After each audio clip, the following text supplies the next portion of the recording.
میں آپ کو یہ تلخ حقیقت بتاؤں کہ اس وقت جو اسٹیٹسٹکس ہیں اس کے مطابق والدین اپنی بچوں کی تربیت میں مسلم معاشرے میں سب سے پسماندہ نظر آتے ہیں۔ انٹر جنریشنل موبلٹی یہ ایک لفظ ہے، ایک اصطلاح ہے۔ اس اصطلاح کا مطلب یہ ہے کہ ایک جنریشن کے بعد اس کی دوسری جنریشن سماجی اور تعلیمی سطح پر کتنی ترقی کرتی ہے، جتنی ترقی کرتی ہے اس کو انٹر جنریشنل موبلٹی کہا جاتا ہے۔ والد نے جو پیشہ اختیار کیا تھا، جو معاشی سطح تھی، جو سماجی سطح تھی، اس کے مقابلے میں اس کے بیٹے میں، اس کی اگلی نسل میں کیا کچھ تبدیلی واقع ہوئی ہے، اس کو انٹر جنریشنل موبلٹی سے ناپا جاتا ہے۔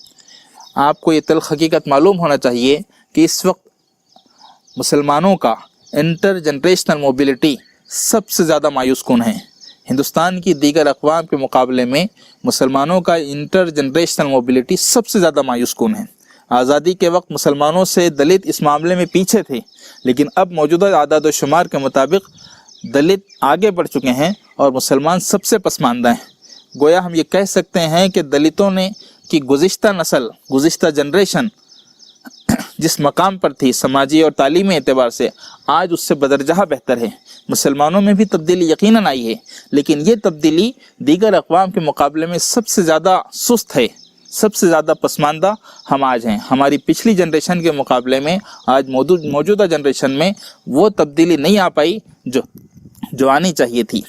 یہ اس وجہ سے ہوا ہے کہ والدین نے اپنے بچوں کے تئیں جو سنجیدہ توجہ ہونی چاہیے تھی، جو کوشش ہونی چاہیے تھی ان کے ارتقاء کے لیے، ان کی ترقی کے لیے، وہ معیار مطلوب تک انجام نہیں دی۔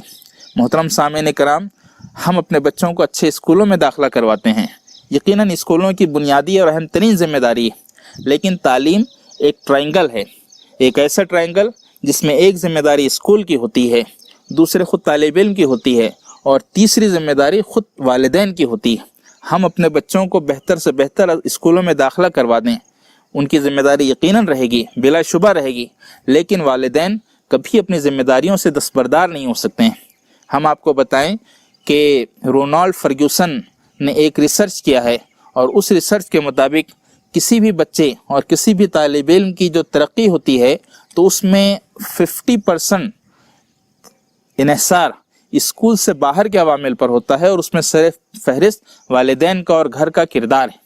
کسی بھی بچے کی ترقی اسکول کے علاوہ 50% انحصار اسکول کے علاوہ دیگر عوامل پر ہوتا ہے، اسکول پر مکمل نہیں ہوتا ہے، بلکہ 50% کم و بیش اسکول سے باہر کے عوامل پر ہوتا ہے، اور ان عوامل میں سر فہرست والدین کا اور گھر کا کردار ہے۔ ایک اور اسٹڈی یہ بھی بتاتی ہے کہ جن بچوں کو بچپن میں، ابتدائی عمر میں، لڑکپن کی عمر میں، ٹین ایج کی عمر میں والدین کی توجہ نہ مل سکے، سروے یہ بتاتا ہے کہ ان بچوں کی عملی زندگی میں نشوونما بہت متاثر ہوتی ہے، ان کی شخصیت میں کئی نقائص، عیوب اور کمزوریاں باقی رہ جاتی ہیں، اور سماجی سطح پر ان کی کارکردگی بہت زیادہ متاثر ہو جاتی ہے۔ جن بچوں کو اپنے گھروں سے، اپنے والدین سے خاطر خواہ اور مطلوبہ توجہ نہ مل سکے، ان کی نشوونما بہت حد تک متاثر ہو جاتی ہے۔ تو یہ سروے، یہ نتائج اور یہ اعداد و شمار ہم کو اس جانب متوجہ کرتے ہیں کہ ہمارے والدین، ہمارے گھر بچوں کے لیے رول ماڈل بننے کی کوشش کریں۔ ماں کی گود حقیقتاً بچے کا پہلا مدرسہ، اس کا عملی نمونہ ہمارے گھروں سے ہو۔ اور آگے بڑھ کر ہم یہ بات کہہ سکتے ہیں کہ ماں کی گود صرف مدرسہ نہیں، بلکہ آج کے موجودہ تناظر میں پہلی یونیورسٹی ہے۔ ماں کی گفتگو، ماں کی توجہ، باپ کا رول، اس کی شفقت، ان کی قربانیاں، گھر کا اجتماعی ماحول، گھروں کی گفتگو، گھروں کا خوشگوار انوائرمنٹ، یہ تمام چیزیں بچوں کی ترقی کے لیے ایک طرح سے یونیورسٹی کا درجہ رکھتی ہیں، غیر شعوری طور پر، غیر محسوس طریقے سے، لیکن بچے کی تعمیر میں یہی سب سے اہم اور بنیادی کردار ادا کرتی ہے۔ محترم سامعین، ہم کو اس بات پر توجہ دینی چاہیے کہ ہم بحیثیت والدین، بحیثیت سرپرست اور گارجین اپنے بچوں کے سلسلے میں بہت کچھ رول ادا کر سکتے ہیں، کلیدی اور مرکزی کردار ادا کر سکتے ہیں۔ جتنا کردار اسکول کا ہے اتنا ہی اہم کردار خود ہمارا اپنا ہے۔ ہم اسکولوں میں اپنے بچوں کا داخلہ کروا کر بری الذمہ نہیں ہو سکتے ہیں۔ ہمارا کردار، ہماری جواب دہی، ہمارا رول اپنی جگہ مسلم ہے، اور وہ ہم کو بہر صورت ادا کرنا ہے۔ جتنی کوتاہی ہم اس میں کریں گے اس کی اتنی قیمت آج اور آج نہیں تو کل بدیر ہم کو اس کی ضرور چکانی پڑے گی۔ محترم سامعین، اس سلسلے میں ہم کو کیا کرنا چاہیے؟ ہم سب سے پہلے یہ بات سمجھیں کہ تعلیم ترجیحات میں ہماری شامل ہے۔ روٹی، کپڑا اور مکان کی طرح تعلیم کو ہم اپنی بنیادی ضرورت سمجھیں۔ روٹی، کپڑا اور مکان کی طرح ہم تعلیم کو اپنی بنیادی ضرورت سمجھیں۔ جس طرح ہم یہ سمجھتے ہیں کہ روٹی، کپڑا اور مکان کے بغیر ہمارا سروائیول ممکن نہیں ہے، ہماری بقا اور زندگی ممکن نہیں ہے، ٹھیک اسی طرح بغیر کسی مبالغے کے ہم کہہ سکتے ہیں کہ تعلیم بھی ہمارے سروائیول کے لیے لازمی ہے۔ جسمانی طور پر شاید ہمارا بقا رہے، لیکن معنوی اعتبار سے، میننگ فلی، اپنے مفہوم کے اعتبار سے ہماری زندگی اپنی اہمیت کھو دے گی اگر ہم تعلیم پر توجہ نہ دے سکیں۔ تو جو مقام ہم روٹی، کپڑا اور مکان کو دیتے ہیں وہی مقام ہم تعلیم کو دیں، اس کی طرح بنیادی ضرورت اس کو تسلیم کریں۔ ہم آج روٹی، کپڑا اور مکان پر کیا کچھ خرچ نہیں کرتے ہیں۔ ہم نے سچ بات تو یہ ہے کہ ہم نے آج تعلیم، روٹی، کپڑا اور مکان کو ضرورت سے پرے تعیش کا درجہ دے دیا ہے۔ اب نیسیسٹی سے زیادہ لگژریز ہماری روٹی، کپڑا اور مکان بن گئی ہیں۔ ہم کھانے پر کیا کچھ خرچ کرتے ہیں، ہم گھر بنانے پر کیا کچھ خرچ کرتے ہیں۔ ہمارے گھر کی بجائے، مکان کی بجائے ولا اور بنگلہ بن جاتے ہیں۔ انٹیریئر ڈیکوریشن میں ہم کیا کچھ خرچ کرتے ہیں، اچھا کھانے اور اچھا پہننے پر، انواع و اقسام کے غذاؤں پر، رنگ برنگے لباسوں پر، بے شمار لباسوں پر ہم کیا کچھ خرچ کرتے ہیں، بے پناہ خرچ کرتے ہیں۔ ہم ذرا اس کا جائزہ لیں۔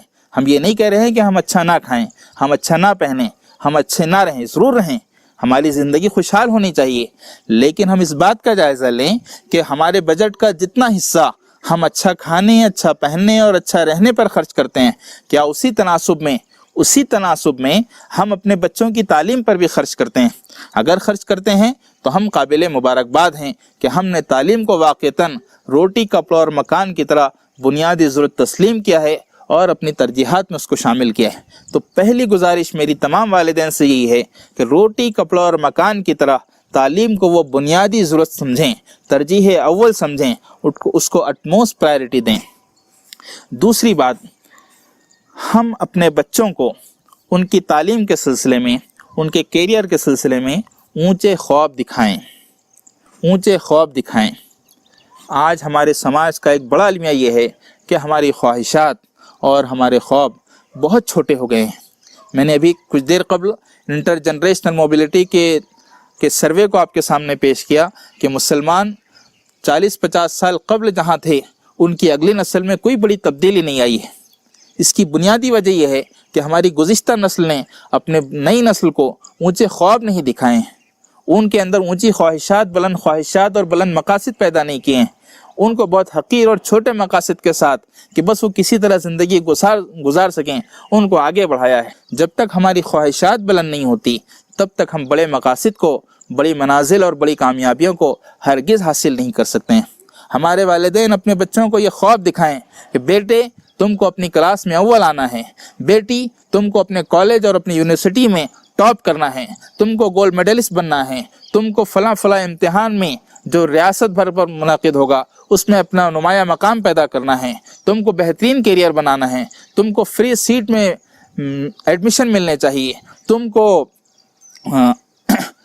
اس کے بعد جب تم عملی زندگی میں قدم رکھو تو تم یہ ویژن رکھو، تمہارا یہ خواب ہونا چاہیے کہ تم اپنے شہر کے معروف سرجن میں تمہارا شمار ہو۔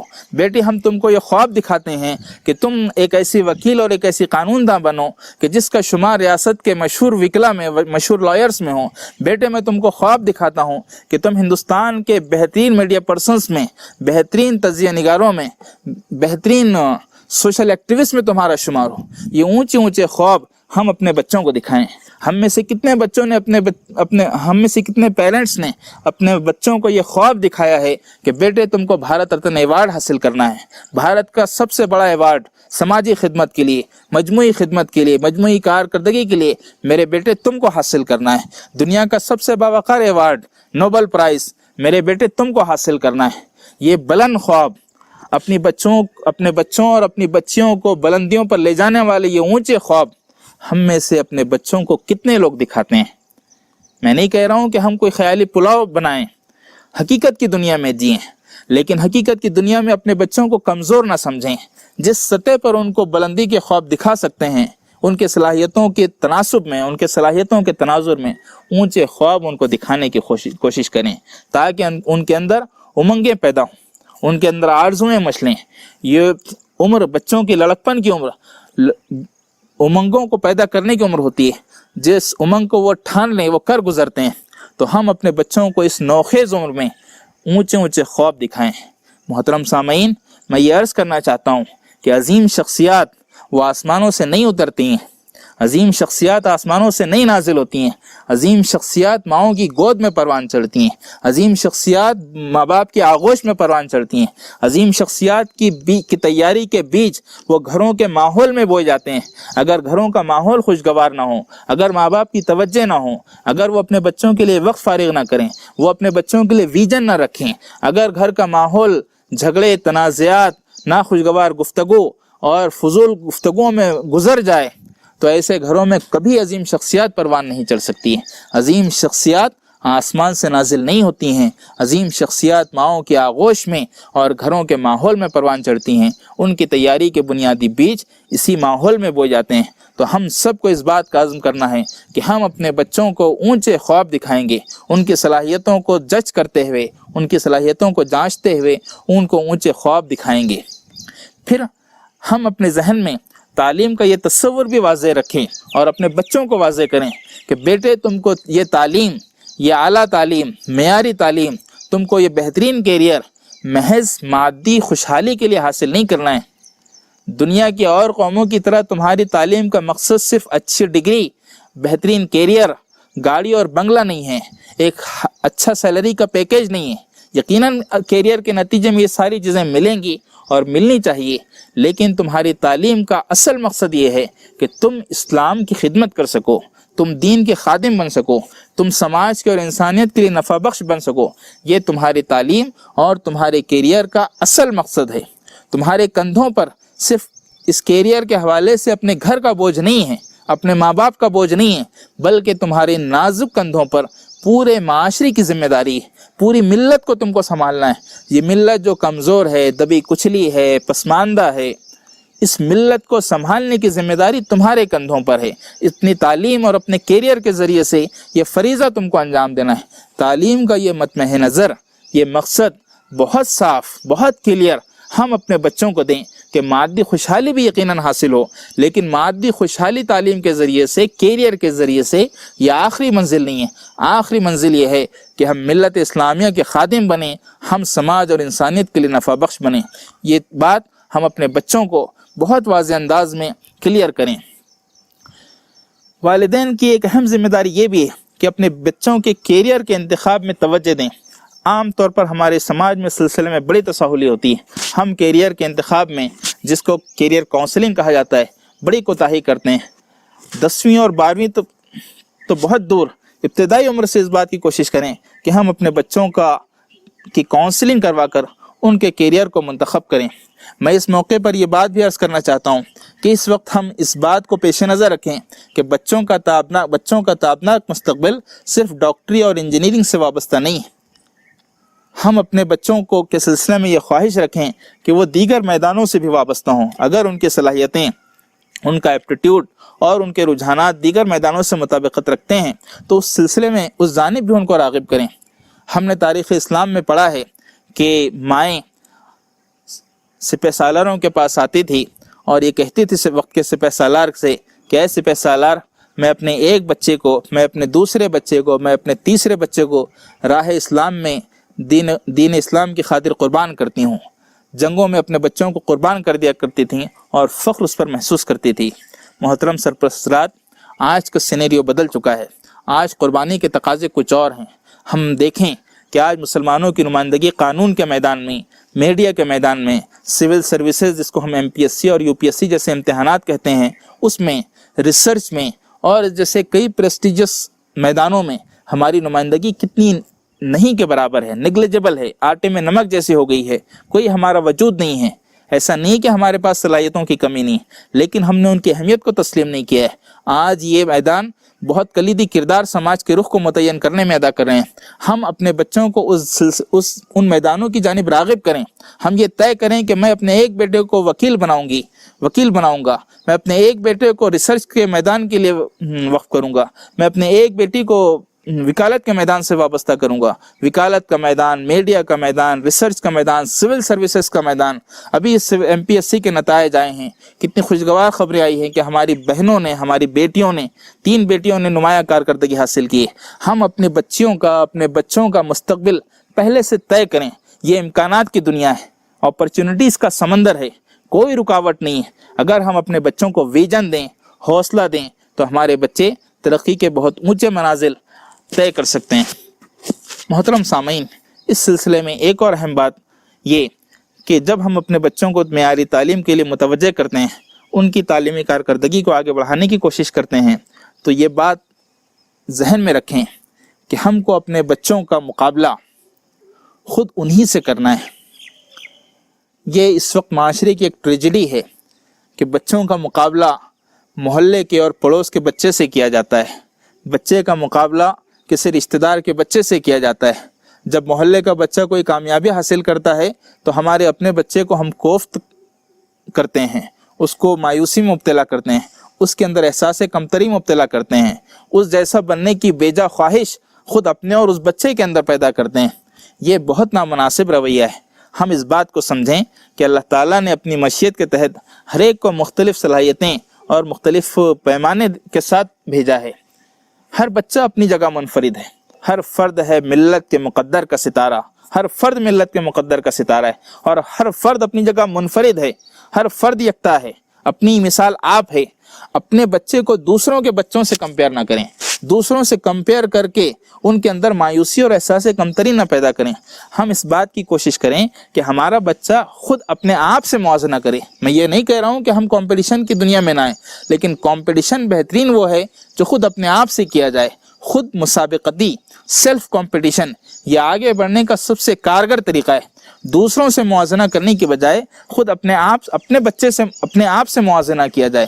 rather than being superior to others, try to be superior to yourself every day and every moment۔ دوسروں سے بہتر بننے کی بجائے، دوسروں سے سپیریئر ہونے کی بجائے خود اپنے آپ سے سپیریئر بنیں۔ ہر لہجہ، ہر لمحہ، ہر آن، ہر دن، ہر سال ہم اپنے بچوں کو یہ ٹارگٹ دیں کہ بیٹا گزشتہ امتحان میں تمہارا یہ رزلٹ تھا، اب اس سے بہتر رزلٹ آنا چاہیے۔ بیٹے گزشتہ سال تمہارا یہ پرفارمنس تھا، اب اس سال اس سے بہتر آنا چاہیے۔ یہ سیلف کمپٹیشن ہوگا تو بچہ ریئلسٹک بھی آگے بڑھے گا اور بہت آگے بڑھے گا۔ لیکن یہ خود مسابقتی کا مزاج ہمارے معاشرے میں عملاً کم پایا جاتا ہے، اور دوسروں سے بیجا مسابقت کا مزاج، جس میں بعض اوقات حسد کے جذبات تک کار فرما ہو جاتے ہیں، جو خود ہمارے اپنے بچے کی شخصیت پر منفی اثرات مرتب کرتے ہیں، اس طرح کے تاثرات، اس طرح کے رویے سے ہم کو بچنے کی کوشش کرنی چاہیے۔ اور یہ کام اصلاً والدین کا ہے، ماں اور باپ کا ہے۔ بچوں کی تعلیم کے سلسلے میں ایک اور اہم بات، بلکہ سب سے اہم بات، وہ یہ کہ ہم روزانہ کے شیڈیول میں بچوں کے لیے وقت فارغ کریں۔ بچوں کو بھی گھر پر تعلیم اور پڑھائی کے لیے وقت مختص کریں، اور صرف ان کو آمادہ نہ کریں بلکہ خود والدین، بالخصوص مائیں، اپنا مخصوص وقت بچوں کی پڑھائی اور تعلیم کے لیے مختص کریں۔ وہ اپنے ان بچوں کو لے کر پڑھائی کے لیے گھنٹہ، 2 گھنٹہ، 3 گھنٹے بیٹھے، اور ویسے ہی پڑھائے جیسے کلاس میں ٹیچر پڑھاتا ہے۔ آج الحمدللہ ہماری مائیں، ہمارے گھروں کی والدہ کوالیفائڈ ہیں، گریجویٹ ہیں، پوسٹ گریجویٹ ہیں، اعلیٰ تعلیم یافتہ ہیں۔ بہت آسانی کے ساتھ پرائمری ایجوکیشن کی سطح تک تو گھر کی ہر ماں، 12ویں پاس بھی اگر خدا نخواستہ کوئی ماں ہے، بہت ساری مائیں تو الحمدللہ گریجویٹ اور پوسٹ گریجویٹ ہیں، لیکن بالفرض کوئی 12ویں پاس ماں ہیں تو وہ بھی ہم یقین کے ساتھ کہہ سکتے ہیں کہ کم سے کم پرائمری تعلیم اپنے بچے کو، اپنی بچی کو، بیٹے اور بیٹی کو بہت آسانی کے ساتھ دے سکتی ہے۔ تو ہر ماں، باپ، گھر کا جو فرد ممکن ہو، وہ اپنے بچوں کے لیے اپنے بچوں کی گھر پر تعلیم کے لیے وقت کو فارغ کرے، گھر کے ٹائم ٹیبل میں ایک وقت متعین ہو جس میں بچے پڑھائی کریں اور والدین ان کو اکمپنی کریں، اور اس طرح سے اکمپنی کریں، ویسے ہی پڑھائیں جیسے اسکول میں ٹیچر پڑھاتے ہیں۔ محترم سامعین، میں اس موقع پر اس نقطے پر وضاحتاً یہ بات پیش کروں کہ الحمدللہ گرچہ کہ ہماری لڑکیاں آج بہت اچھی تعلیم حاصل کر رہی ہیں، لیکن یہ المیہ ہیں کہ ہم نے سوچ کچھ اس طرح سے بنا لی ہے کہ بچی کی تعلیم، بیٹی کی تعلیم کا، اعلیٰ تعلیم کا مقصد یہ ہے کہ اس کو اچھے سے رشتے آئیں، معقول رشتہ اس کو آئے، اچھی جگہ اس کی شادی ہو۔ اس غرض سے ہم تعلیم اپنی بچیوں کو دینا چاہتے ہیں۔ ہو سکتا ہے کہ میرا یہ گمان غلط ہو، لیکن خدا نخواستہ اگر اس میں کچھ صداقت پائی جاتی ہے تو میں بڑے ادب اور احترام کے ساتھ والدین سے یہ گزارش کرتا ہوں کہ وہ اس ویژن کو براڈ کریں، اس سوچ میں وسعت لائیں۔ بے شک بچیوں کی اچھی جگہ شادی ہونی چاہیے، بہترین رشتے آنے چاہیے، لیکن تعلیم کا مقصد، اعلیٰ تعلیم کا مقصد محض اتنا نہیں ہے۔ اگر ممکن ہو تو ہماری لڑکیاں ڈاکٹر، انجینئر بنیں، ٹیچر بنیں، اور مختلف کیریئر کے مواقع ان کو ملتے ہیں وہاں جائیں۔ اسلام نے اس سلسلے میں کوئی روک نہیں رکھی ہے۔ اپنی عزت اور عصمت کی حفاظت کرتے ہوئے، اخلاقی حدود کا احترام کرتے ہوئے وہ سماج میں اپنی خدمات انجام دے سکتی ہیں، ضرور دیں۔ لیکن جہاں تک گھر کی بات ہے، لڑکیوں کی تعلیم کا یہ ویژن کلیئر رہے کہ ان کی اعلیٰ تعلیم شادی کے اور رشتوں کے لیے نہیں ہے، بلکہ ان کی اعلیٰ تعلیم اس غرض سے ہے کہ بیٹی تم کو تعلیم اس لیے حاصل کرنا ہے تاکہ تم اپنے بچوں کی تربیت کر سکو۔ تم کو اعلیٰ تعلیم اس لیے حاصل کرنا ہے کہ تم اپنے جاب کے ساتھ اپنے بچوں کی تربیت کر سکو۔ اپنے بچوں کی تربیت کو اعلیٰ تعلیم کا ایک اہم مقصد بالکل کلیئر ہم کو اپنے بچوں کو حصول تعلیم کے وقت دینا چاہیے۔ تو اس سلسلے میں ہم خصوصی طور پر توجہ دیں۔ اگر یہ کام ہم کرتے ہیں کہ ہمارے گھر میں مائیں، باپ، گھر کے دیگر افراد جو تعلیم یافتہ ہیں وہ بچوں کو باقاعدہ تعلیم کے لیے لے کر بیٹھیں، 2-4 گھنٹے ان کو پڑھائیں، اپنے نگرانی میں پڑھائیں، تو یقین جانیے تعلیمی انقلاب آنے میں کچھ دیر نہیں لگے گی۔ ہر گھر میں تعلیمی انقلاب ہوگا، گھر گھر میں تعلیمی انقلاب ہوگا، لیکن اس کے لیے ہم کو اپنے وقت کو فارغ کرنا ہوگا۔ ابھی لاک ڈاؤن کا پیریڈ ہے، اس وقت تو اس کی اہمیت اور زیادہ ہے۔ ہر گھر میں تعلیم یافتہ لوگ ہیں، اسکولیں اپنا فریضہ انجام دیتے رہیں گی آن لائن کلاسز کی شکل میں، لیکن ہر فرد، ہر والدہ، ہر والد اس بات کی کوشش کرے کہ وہ خود بچوں کو لے کر بیٹھے، ان کو سکھائے اور ان کو پڑھائے۔ ہمارے گھر میں بچوں کو ہم تعلیمی وسائل فراہم کریں۔ ہر بچے کے لیے ہم کیا کچھ گھر میں اور چیزوں پر خرچ نہیں کرتے ہیں؟ کیا ہم اپنے بچوں کی تعلیم کے لیے، ان کے سیلف اسٹڈی کے لیے ان کو خصوصی ٹیبل اور چیئر فراہم کرتے ہیں؟ ان کی جو دیگر ضروریات ہیں اسٹڈی کے لیے وہ فراہم کرتے ہیں؟ ہم اس کا جائزہ لیں۔ بہتر ہے ممکن ہو اگر تو ہم اپنے بچوں کو اسٹڈی کے لیے علیحدہ روم فراہم کریں۔ علیحدہ روم فراہم کریں گے تو ان کی تعلیم میں یکسوئی رہے گی۔ اگر یہ ممکن نہیں ہے گھر کے چھوٹا ہونے کی وجہ سے، تو جس وقت بچے پڑھائی کر رہے ہوتے ہیں ہمارے گھر کا اجتماعی ماحول ایسا ہو کہ بچے سکون اور یکسوئی کے ساتھ پڑھائی کر سکیں، کسی قسم کا ڈسٹربنس نہ ہو۔ بچے ایک جانب پڑھائی کریں اور دوسری جانب مائیں سیریلز دیکھتے رہیں، ٹی وی چلتے رہے، گفتگویں چلتے رہیں، ایون جھگڑے چلتے رہیں خدا نخواستہ، تو بچے کیسے تعلیم حاصل کریں گے؟ تو گھروں میں پوری یکسوئی ہو۔ جس وقت بچے پڑھائی کرتے ہوں اس وقت ٹی وی، گفتگو، شور شرابہ، ان تمام پر روک لگانا یہ والدین کی ذمہ داری ہے۔ یہ ان کی اسٹڈی ایورز کو مور پروڈکٹیو بنائے گا، مزید ثمر آور بنائے گا۔ تو اس سلسلے میں بھی ہم توجہ دیں۔ ہم اس بات کی کوشش کریں کہ ہمارے بچے جب اچھی کارکردگی لاتے ہیں تو ان کی ہمت افزائی کریں۔ ہم اپنے بچوں کو مختلف چیزیں دلائیں، ہمت افزائی کے طور پر، انعام کے طور پر، تحفوں کے طور پر، ان کے جو خواہش کی چیزیں ہوتی ہیں اعتدال کے ساتھ ان کو انعام کے طور پر دیں، ان کو حوصلہ افزائی کریں۔ اگر وہ خدا نخواستہ اچھی کارکردگی نہ لا سکیں تو اس بات کی بھی کوشش کریں کہ بچوں کے اندر مایوسی پیدا نہ کریں، الزام تراشی نہ کریں، بلیم نہ کریں۔ وہ وقت ان کے حوصلہ افزائی کا ہوتا ہے، ان کو راستہ دکھانے کا اور رہنمائی کا ہوتا ہے۔ ہم ایسے موقعوں پر ان کے اندر مایوسی اور ہمت شکنی نہ کریں۔ یہ بھی ہمارے معاشرے کا ایک المیہ ہے کہ جب کبھی بچوں سے گفتگو کی جاتی ہے ان کی ناکامی پر یا ان کی کسی غلطی پر، تو عموماً والدین کا انداز گفتگو بہت زیادہ حوصلہ شکن ہوتا ہے، چیپ ورڈز استعمال کرتے ہیں۔ بہت ہی چیپ ورڈز کا استعمال ہمارے معاشرے میں، ہمارے گھروں میں عام ہیں۔ گدھے جیسے الفاظ ہم بہت ہی آسانی کے ساتھ بولتے ہیں۔ اس قبیل کے نہ جانے کتنے الفاظ ہمارے گھروں میں ایسے بولے جاتے ہیں جس کی اس کی کوئی حیثیت ہی نہیں۔ ہم نہیں جانتے کہ ہمارے بچوں کے پر ہمارے بچوں پر اس کے کیا نفسیاتی اثرات مرتب ہوتے ہیں۔ تو ان چیپ ورڈز کے استعمال سے ہمارے والدین کو بچنا ہے۔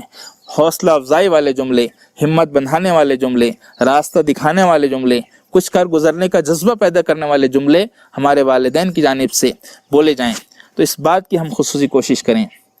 ایک اور اہم چیز گھروں کے ماحول میں وہ ہے موبائل کا استعمال۔ محترم سامعین، اکبر الہ آبادی نے عرصہ پہلے فرعون کی طرف اشارہ کرتے ہوئے ایک شعر کہا تھا کہ یوں قتل سے بچوں کے وہ بدنام نہ ہوتا، افسوس کے فرعون کو کالج کی نہ سوجی۔ یوں قتل سے بچوں کے وہ بدنام نہ ہوتا، افسوس کے فرعون کو کالج کی نہ سوجی۔ انہوں نے اپنے زمانے میں جب دیکھا کہ کالجز اور اسکولز طلبہ کی بچوں کی تباہی اور بربادی کا سامان بنے ہوئے ہیں، تو بڑے درد کے ساتھ انہوں نے تنزیہ کہا تھا کہ یہ کالجز اگر موسیٰ علیہ السلام اور فرعون کے زمانے میں پیدا آ جاتے تو فرعون کو بچوں کو زندہ قتل کرنے کی ضرورت نہیں تھی، وہ ان کو زندہ قتل کرنے کی بجائے کالجز کھول دیتا، بچے زندہ موت وہاں مر جاتے۔ تو اس تلخ حقیقت کی طرف بڑے لطیف طنز کے ساتھ اکبر نے اشارہ کیا تھا۔ اکبر اگر آج پیدا ہوتے، اس دور میں پیدا ہوتے، تو اپنے شعر کو شاید یوں کہتے کہ یوں قتل سے بچوں کے وہ بدنام نہ ہوتا، افسوس کے فرعون کو موبائل کی نہ سوجی۔ افسوس کے فرعون کو موبائل کی نہ سوجی۔ حقیقتاً اور واقعتاً آج موبائل بچوں کی بربادی کا سامان بنے ہوئے ہیں، ان کو اسپوائل کر رہے ہیں، ہر اعتبار سے اسپوائل کر رہے ہیں۔ میں والدین سے درد کے ساتھ یہ گزارش کرنا چاہتا ہوں کہ 12ویں جماعت تک کم از کم اپنے بچوں کو ذاتی موبائل ہرگز نہ دلائیں۔ ظاہر ہے کہ اس کے بعد بھی وہ موبائل کا استعمال کریں گے، یقیناً کریں۔ اب ممکن نہیں ہے اور شاید مناسب بھی نہیں ہے کہ ہم اپنے بچوں کو موبائل سے مکمل طور پر دور رکھیں۔ اپنے گھر کا موبائل وہ استعمال کرتے ہیں، یہ ای جنریشن ہے، الیکٹرانک جنریشن ہے، ہائی ٹیک جنریشن ہے۔ موبائل ان کا اوڑھنا بچھونا ہے۔ دودھ کی نپل جب بچہ پکڑتا ہے، دودھ کی بوتل کے ساتھ وہ موبائل ہاتھ میں لیتا ہے، اور جتنا آشنا وہ دودھ کی بوتل سے ہوتا ہے، اتنا ہی بلکہ شاید اس سے زیادہ آشنا موبائل سے اور موبائل کے فیچر سے ہوتا ہے۔ تو اب یہ ممکن نہیں ہے، مناسب بھی نہیں ہے کہ ہم اپنے بچوں کو موبائل سے آزاد رکھیں، لیکن ہم اپنے بچوں کو موبائل کے استعمال کو مانیٹر کریں، ہم اپنے بچوں کے موبائل کے استعمال کو سپروائز کریں، ان کے موبائل کے استعمال کو گائیڈ کریں، ہم ان کے موبائل کے استعمال کو ایجوکیشن فرینڈلی بنائیں۔ ایسے بے شمار یوٹیوب پر ویڈیوز ہیں، لیکچرز ہیں، چھوٹے چھوٹے کھیل کے مقابلے ہیں، کھیلتے کودتے بچوں کو ایسی کئی چیزیں یوٹیوب پر اور ویڈیوز میں مل سکتی ہے، اینیمیشنز میں مل سکتی ہے، کارٹونز میں مل سکتی ہے، اور مختلف شکلوں میں مل سکتی ہے موبائل پر، جس کے ذریعے سے ان کے اخلاق اور کردار بھی محفوظ رہیں، معلومات میں بھی اضافہ ہو، صلاحیتیں بھی نکھرتی چلے جائیں، اور تعلیم بھی بہتر ہو۔ تو ہم کو اپنے بچوں کے موبائل کے استعمال کو ایجوکیشن فرینڈلی اور ایتھکس فرینڈلی بنانا ہے۔ صرف اس بات کو اگر ہم مانیٹر کریں، اس کے رخ کو متعین کر دیں، تو ہم کو موبائل سے نقصان ہونے کی بجائے اور زیادہ بہتر فوائد حاصل ہو سکتے ہیں۔ تو اس سلسلے میں بھی ہم کو خصوصی توجہ دینی ہے کہ ہم بچوں کے موبائل کے استعمال کو بہت باریکی کے ساتھ مائنیوٹ کریں، مائنیوٹ آبزرور بنیں۔ بچوں کے سلسلے میں ہم کو مائنیوٹ آبزرور بننا ہے، ان کی ایک ایک حرکت پر نظر رکھنا ہے، وہ کہاں جاتے ہیں، کہاں بیٹھتے ہیں، کیا دیکھتے ہیں، کون سی چیزوں کو وزٹ کرتے ہیں، ان تمام کا علم ہم کو اپنے بچوں کے سلسلے میں، ان کی تربیت بھی کریں، اتنی تربیت کریں کہ اگر تنہائی میں بھی ہوں تو بھی غلط استعمال نہ کریں، لیکن اس کو مانیٹر کرتے رہیں، اس کو آبزرویشن ہم کرتے رہیں۔ یہ آج حقائق کی دنیا میں اس کی بہت زیادہ ضرورت ہے۔ محترم سامعین، بچوں کی تعلیم کے سلسلے میں والدین سے ایک اور مطلوب چیز یہ ہے کہ وہ اساتذہ سے خوشگوار رشتہ بنائیں، اساتذہ سے رشتہ اور ربط پیدا کریں۔ خوشگوار تو اس کے بعد کا مرحلہ ہے، کم از کم ربط اور رشتہ بنائیں۔ ہم آپ کو بتائیں کہ کئی والدین ایسے ہیں جن کو یہ تک پتہ نہیں ہوتا ہے کہ ان کا بچہ کون سی کلاس میں پڑھتا ہے۔ کئی والدین ایسے ہیں، بہت افسوس کی بات ہے کہ بعض اوقات والدین کو یہ تک پتہ نہیں ہوتا کہ ان کا بچہ کون سی کلاس میں پڑھتا ہے۔ اگر اتنی لا علمی ہوگی، اپنے بچوں کی تعلیمی کارکردگی سے اتنی عدم واقفیت ہوگی، تو کیسے ہم اپنے بچوں کے تعلیمی مستقبل کو بہتر بنا سکیں گے؟ کیسے وہ ہماری آنکھوں کی ٹھنڈک اور ہمارے دل کا قرار بن سکیں گے؟ اساتذہ سے ہم تعلقات بنائیں، ان سے ربط رکھیں، صرف پیرنٹس میٹ میں شرکت نہ کریں، فون کالز کے ذریعے سے، ملاقاتوں کے ذریعے سے ان سے قریب ہوں، معلوم کریں کہ بچے کی اسکول میں کارکردگی کیسی ہے، اس کی تعلیمی پرفارمنس کیسی ہے، اس کے وہاں دوست اور احباب کیسے ہیں، اس کی شرارتوں کا معاملہ کیا ہے، اس کی چھٹیوں کا معاملہ کیا ہے، تمام تفصیلات ہم اساتذہ سے لیں۔ یہ بہت تلخ حقیقت ہے کہ آج ایک تعداد تو ایسی ہے جو اساتذہ اور اسکول سے دوری اختیار کیے ہوئے، اور دوسری جانب کچھ اساتذہ ایسے ہیں، کچھ پیرنٹس ایسے ہیں جنہوں نے اساتذہ کو اپنا حریف سمجھ لیا ہے۔ معذرت کے ساتھ یہ بات کہوں گا کہ بعض اوقات رائٹ ٹو ایجوکیشن اور جیسے قوانین کے نتیجے میں بعض اوقات یہ کیفیت ہم کو دیکھنے کو ملتی ہے، بہت تلخ اور دردناک کیفیت دیکھنے کو ملتی ہے کہ پیرنٹس نے ٹیچرز کو اپنا فریق اور اپنا حریف سمجھ لیا ہے۔ مثال کے طور پر سزا کا معاملہ ہے، مجھے یہاں اس بات سے بحث نہیں کرنی ہے کہ سزا دی جانی چاہیے یا نہیں دی جانی چاہیے، اور دی جانی چاہیے تو کیسی دی جانی چاہیے، لیکن سزا کے سلسلے میں ہم 20 سال پہلے کا جائزہ لیں۔ ہم خود جس وقت طالب علم تھے اس وقت ہمارے والدین کا رویہ کیا ہوا کرتا تھا، ان کو کبھی اساتذہ سے شکایت نہیں ہوتی تھی کہ وہ ہمارے بچوں کو کتنی سزا دیتے ہیں اور کیسی سزا دیتے ہیں، بلکہ وہ انکریج کیا کرتے تھے جب اساتذہ اس طرح کا رویہ اختیار کرتے تھے۔ آج المیہ یہ ہے کہ اساتذہ بچوں کی آنکھوں میں آنکھیں ڈال کر بات کرنے کی جرت نہیں کر سکتے ہیں۔ کس کی وجہ سے؟ پیرنٹس نے کوآپریٹ نہیں کیا ہے، قانون اپنی جگہ، لیکن پیرنٹس نے اساتذہ کو حریف سمجھ لیا ہے۔ محترم سامعین، میں بڑے درد کے ساتھ بلکہ قسم کھا کر یہ بات کہتا ہوں کہ اگر اپنے بچوں کے سلسلے میں ہم اساتذہ کے تئیں یہ رویہ اختیار کرتے ہیں تو ہم اپنے بچوں کے مستقبل کو برباد کر کے رکھ دیں گے، ہم اپنے بچوں کو تباہ و تاراج کر کے رکھ دیں گے، ہم ان کے مستقبل کو خراب کر کے رکھ دیں گے، ہم اپنے بچوں کی ترقیوں اور تعمیر کے راستوں کو بند کر دیں گے۔ ہم کو اساتذہ کے رفیق بننا ہے، فریق نہیں بننا ہے بلکہ رفیق بننا ہے، پارٹنر بننا ہے۔ اساتذہ اور پیرنٹس دونوں مل کر بچوں کی تعلیم کا راستہ ہموار کر سکتے ہیں۔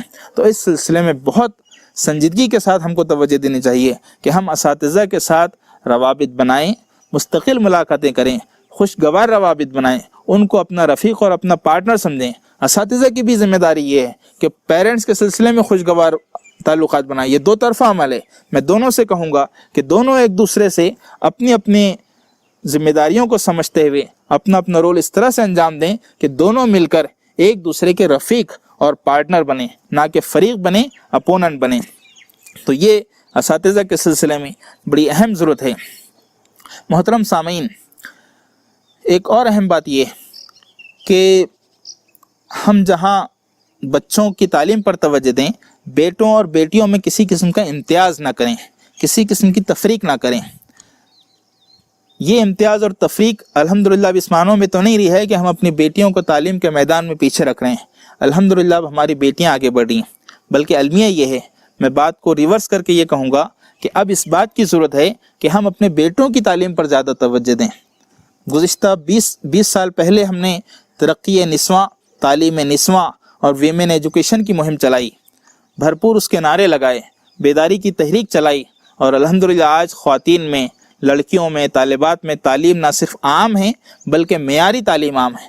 آپ کسی بھی اگزام کے نتائج نکال کر دیکھیں، اخبارات کھول کر دیکھیں، 10ویں جماعت، 12ویں جماعت، graduation, post graduation, competitive exams, ہر ایگزام میں 10 میں سے 8 جگہ ہم کو طالبات چھائی ہوئی نظر آئیں گی۔ یہ بہت خوشائن چیز ہے، ہم اس پر مبارکباد پیش کرتے ہیں، اپنی بیٹیوں اور اپنی بہنوں سے توقع کرتے ہیں کہ وہ کامیابی کے اسی طرح سے مراحل طے کرتی ہوئی آگے بڑھیں گی۔ لیکن یہ چیز ہم کو اس جانب بھی متوجہ کرتی ہے کہ ہم اپنے بیٹوں کی تعلیم کے سلسلے میں توجہ ہوں۔ یہ حقیقت ہے کہ ایک بار لڑکیوں کو، بیٹیوں کو اگر تعلیم کا ویژن مل جائے تو بہت زیادہ یکسوئی کے ساتھ وہ حصول تعلیم میں لگ جاتی ہیں، جڑ جاتی ہیں اور کامیابی درج کراتی ہے۔ لیکن لڑکوں کا معاملہ اس وقت قدرے مختلف ہے۔ ان کا فرینڈ سرکل، ان کے مشاغل، ان کی دوستیاں، ان کے احباب، ان کا روٹینس، کئی موقعوں پر وہ اپنے وقت کو کل کرتے ہیں، ان کی دلچسپیاں منتشر ہو جاتی ہیں۔ تو اس وقت شاید ہم کو، جیسے ہم نے 20 سال پہلے تعلیم نسواں کی مہم چلائی، اب ہم کو تعلیم فرزندان کی، میل ایجوکیشن کی مہم چلانے کی ضرورت ہے۔ تعلیم حاصل کریں لیکن کوالٹی ایجوکیشن کے معاملے میں اب لڑکے بہت پچھڑ چکے ہیں. تو ہم کو اپنے لڑکوں پر اب خصوصی توجہ دینا ہے, توازن کو برقرار رکھنا ہے.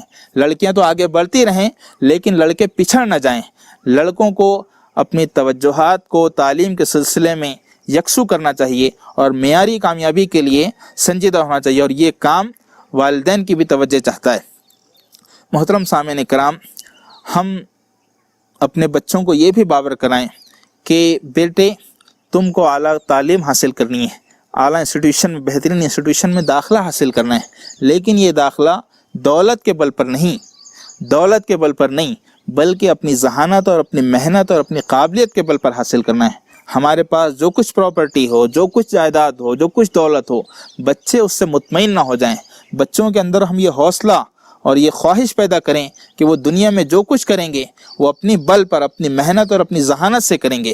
یہ حوصلہ ہم اپنے بچوں کو بہت ابتدائی عمر میں دیں کہ وہ اپنے بل پر کچھ کر گزرنے کی صلاحیت اور خواہش اپنے اندر پیدا کریں. سامعین محترم, اس موقع پر یہ بھی عرض کرنا ضروری ہے کہ ہم تعلیم کے سلسلے میں ان ساری کوششوں کو تو یقیناً انجام دیں, لیکن ظاہر ہے کہ ان ساری کوششوں کے باوجود بھی ضروری نہیں کہ معیاری اور مطلوب کامیابی ہمیشہ ملتی رہے. بہت ممکن ہے کہ حقائق کی دنیا میں ہمارے بچے شاید کامیاب نہ ہو سکیں. اس صورت میں ہم اپنے بچوں کو یہ یقین دہانی کریں کہ بیٹے کامیابی کے بے شمار راستے ہیں, ترقی کے بے شمار دروازے ہیں. یہ نہیں تو مایوس نہ ہوں, ارادے نہ بدل, ترقی تو بہرحال ممکن ہے. ہم یہ بھی جانتے ہیں, دیکھتے ہیں اپنے سر کی آنکھوں سے کہ اس وقت سماج میں بے شمار کامیاب لوگ ہیں جو اپنے زمانے میں, اپنے طالب علمی کے زمانے میں کبھی رینکر نہیں تھے. سماج میں بے شمار کامیاب لوگ ہیں, بلکہ شاید کامیاب لوگوں کی ایک بڑی تعداد ایسی ہوگی جو اپنے طالب علمی کے زمانے میں کبھی رینکر نہیں تھے. اس کا مطلب یہ ہے کہ کامیابی اور ترقی کے بے شمار دروازے ہیں. ہم اپنے بچوں کی معیاری تعلیم کی کوشش تو ضرور کریں, آخری حد تک کریں, لیکن کسی صورت میں اگر ناکامی ہو, مختلف فیکٹرز ہوتے ہیں. طالب علم ہو سکتا ہے کہ اللہ تعالیٰ نے اس کو مطلوب صلاحیت سے نہ نوازا ہو, تو اس صورت میں اس کے اندر احساس کمتری اور مایوسی نہ پیدا ہونے دیں. اس کے اندر حوصلہ بنائے رکھنا اور 10ویں 12ویں میں کم نتائج آنے کے باوجود مزید کچھ کر گزرنے کی خواہش اور امنگ کو برقرار رکھنا, یہ بھی والدین کی ذمہ داری ہے. یہ کام بھی ہم کو کرنا ہے اور کرتے رہنا ہے. محترم سامعین, صحیح بات یہی ہے کہ یہ پیرنٹنگ ایک فل ٹائم جاب ہے. Parenting is a full time job. Parenting is a full time job. مستقل ہر لمحہ اپنے بچوں کی سرپرستی کرتے رہنا ہے. فریضہ سرپرستی ہر لمحہ, ہر صورت میں ہم کو انجام دیتے رہنا ہے. یہ توجہات اور یہ انویسٹمنٹ جو ہم اپنے بچوں پر آج کر رہے ہیں, یہ وہ انویسٹمنٹ ہے جو 20-30 سال بعد بہتر اور خوشگوار نتائج دے گا. ہماری ان کوششوں کے یہ جو انویسٹمنٹ ہم کر رہے ہیں, پیسوں کا انویسٹمنٹ, اور پیسوں کے انویسٹمنٹ سے زیادہ اپنی توجہات کا اور اپنے وقت کا انویسٹمنٹ. میں والدین سے سب سے بڑے درد کے ساتھ یہ گزارش کروں گا کہ پیسوں کے انویسٹمنٹ سے زیادہ اپنے بچوں کی تعلیم کے لیے وقت اور توجہات کا انویسٹمنٹ کیجیے, اور اس پورے انویسٹمنٹ کے نتائج ہم کو آج سے 20-30 سال بعد ضرور نظر آئیں گے. صرف 20-30 سال بعد نہیں, انشاءاللہ ہمارے مرنے کے بعد بھی برقرار رہیں گے. اللہ کے رسول صلی اللہ علیہ وسلم نے حدیث میں یہ بات بھی ارشاد فرمائی کہ 3 چیزیں ایسی ہیں جس کا نفع اور جس کا فائدہ انسان کو موت کے بعد بھی ملتا رہتا ہے. ان 3 چیزوں میں ایک نیک اولاد ہے, صالح اولاد ہے, باصلاحیت اولاد ہے. اگر ہم اپنے بچوں کی اچھی تعلیم اور تربیت کر لیں تو وہ نتائج, خوشگوار نتائج پوری زندگی ہماری موت کے بعد بھی تا دیر نسلوں تک ہم کو فائدہ ان سے پہنچتا رہتا ہے. خود ہم کو بھی پہنچے گا اور سماج کو بھی پہنچے گا. تو اپنے بچوں پر اس انویسٹمنٹ کو ہم انشور کریں, یقینی بنائیں کہ ہم زیادہ سے زیادہ توجہات, وقت, پیسہ, صلاحیت اپنے بچوں کے لیے مختص کریں گے. علامہ اقبال نے کہا تھا کہ یہ فیضان نظر تھا یا کہ مکتب کی کرامت تھی, سکھائے کس نے اسماعیل کو آداب فرزندی. یہ فیضان نظر تھا یا کہ مکتب کی کرامت تھی, سکھائے کس نے اسماعیل کو آداب فرزندی. فیضان نظر مطلب والدین کی توجہ, والدین کی محبت, ان کی سرپرستی, اور مکتب کی کرامت مطلب اسکولز کا میریکل, اسکولز کا میریکلوس پرفارمنس. حضرت ابراہیم علیہ السلام نے بیک وقت والد کا بھی کردار ادا کیا اور استاد کا بھی کردار ادا کیا۔ آج استاد کے کردار کے لیے مکتب کی کرامت کے لیے اسکولز ہیں اور فیضان نظر کے لیے والدین ہیں۔ اسکولیں اپنا میریکولس پرفارمنس، اپنا کرشماتی کارکردگی جاری رکھیں، دکھائیں، اپنے اصل جوہر دکھائیں، اور والدین گھروں پر فیضان نظر یعنی اپنی توجہات اور اپنی کوششوں کے جوہر دکھائیں۔ یہ فیضان نظر اور یہ مکتب کی کرامت دونوں مل جائیں تو ہمارے معاشرے میں تعلیمی انقلاب آنے میں کچھ دیر نہیں لگے گی۔ ہماری یہ نوخیز نسل، صلاحیتوں سے، قابلیتیں سے بھرپور یہ نسل صرف ملت کی آنکھوں کا تارہ نہیں بلکہ سماج کا، پورے سماج اور پورے انسانیت کی آنکھوں کا تارہ بن جائے گی۔ لیکن اس کے لیے تعلیمی اداروں کو بھی اپنا کرشمہ دکھانا ہے، مکتب کی کرامت دکھانی ہے، لیکن والدین کو بھی اپنا رول، اپنا بنیادی اور کلیدی رول، وہ رول جس سے محسوس ہو سکے کہ ماں کی گود بچے کا پہلا مدرسہ ہے اور گھر کا ماحول بچے کی پہلی یونیورسٹی ہے، اس رول کو انشور ہم سب کریں۔ اللہ ہم تمام کا حامی و ناصر ہو، ہم تمام کو اب تعلیمی انقلاب لانے میں اپنا اپنا رول انجام دینے کی توفیق عنایت فرمائیں۔ آمین۔ وآخر دعوانا ان الحمد للہ رب العالمین۔